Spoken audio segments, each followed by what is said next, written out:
अस्सलाम वालेकुम। Country news digital के साथ मैं हूं मुनीब अब्बासी। इस वक्त आजाद कश्मीर के दारुल हुकूमत मुजफ्फराबाद के अंदर मौजूद हूं, जहां पर आजादी चौक में गुज़िश्ता 3 दिन से आजाद कश्मीर के जुमला जो अडाक मुलाजमीन है उनका धरना एहतजाज जारी है। यहाँ पर इस वक्त एक बड़ी तादाद जो अडाक मुलाजमीन की मौजूद है, जो गुज़िश्ता 3 दिन से अपने मुतालबात लिए हुए यहाँ पर एहतजाज कर रहे हैं, जिनमें ख्वातीन की भी एक बड़ी तादाद मौजूद है, मर्द हजरात एक बड़ी तादाद में यहाँ पर मौजूद हैं। यहाँ पर इन्हीं की जुबानी जानते हैं इनके क्या मुतालबात हैं और ये एहतजाज जो गुज़िश्ता 3 दिन से जारी है ये कब तक जारी रहेगा। जहाँ तक एहतजाज का सिलसिला है ये तो इंशाअल्लाह ताला जब तक हमारे नोटिफिकेशंस नहीं होते, परमानेंट नोटिफिकेशन, हमारा ये एहतजाज जारी रहेगा।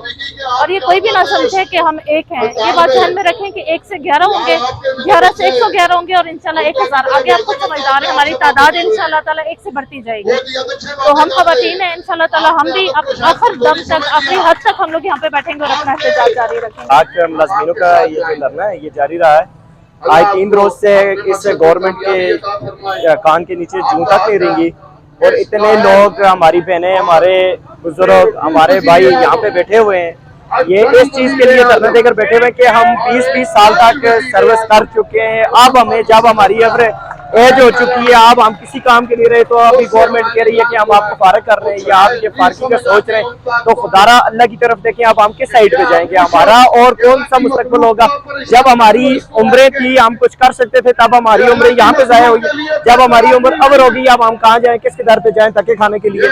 तो खुदारा हमारी इस हुकूमत से, इस गवर्नमेंट से दरख्वास्त है कि जल्द अज जल्द हमारे मुतलबात जो है ना हल किया जाए। ये हमारा यक एजेंडा हड़ताल है, यक एजेंडा मुतालबा है कि इन मुलाजमीन को मुस्तकिल करते हुए यहाँ पे पंडाल में नोटिफिकेशन दिया जाए ताकि ये लोग पूरे कश्मीर से जो आए हुए हैं ये अपने अपने घरों को तशरीफ ले जा सकें। और अभी तक बेइज्जती की इंतहा इतनी है कि मौजूदा गवर्नमेंट ने आज 78 घंटे से डे नाइट ये धरना यहाँ पे मुलाजमीन का जारी है, लेकिन इसके बावजूद गवर्नमेंट आजाद कश्मीर की कान पर जूं तक नहीं रेंगी और ना ही आजाद कश्मीर का कोई सियासी हिमायत और ना ही कोई मिनिस्टर साहब, ना ही वज़ीर आज़म साहब, ना ही सीनियर मिनिस्टर इस पंडाल में तशरीफ लाए और ना ही कोई मुज़ाकरात हो सके। हमारा हुकूमत आजाद कश्मीर से ये मुतालबा है कि जो 2021 में साबका गवर्नमेंट ने डाक मुलाजमीन की मुस्तकिली के हवाले से जो एक एक्ट तैयार किया था 2 तारीख शरीफ के साथ, तो उस एक्ट को बिलफौर बहाल करते हुए इन 4000 के से जायद जो डाक और आरजी मुलाजमीन हैं इनके मुस्तकबिल को महफूज बनाया जाए। अगर वज़ीर आज़म साहब इन मुलाजमीन के जायज़ और हकीकत पर मबनी मुतालबे को पजीराई नहीं बख्शते हैं तो आज ये मुलाजमीन जो पुरअमन तरीके से यहाँ बैठे हुए हैं मुमकिन है कि ये कोई इंतहाई सख्त इक़दाम उठाने से भी ग्रेज नहीं करेंगे।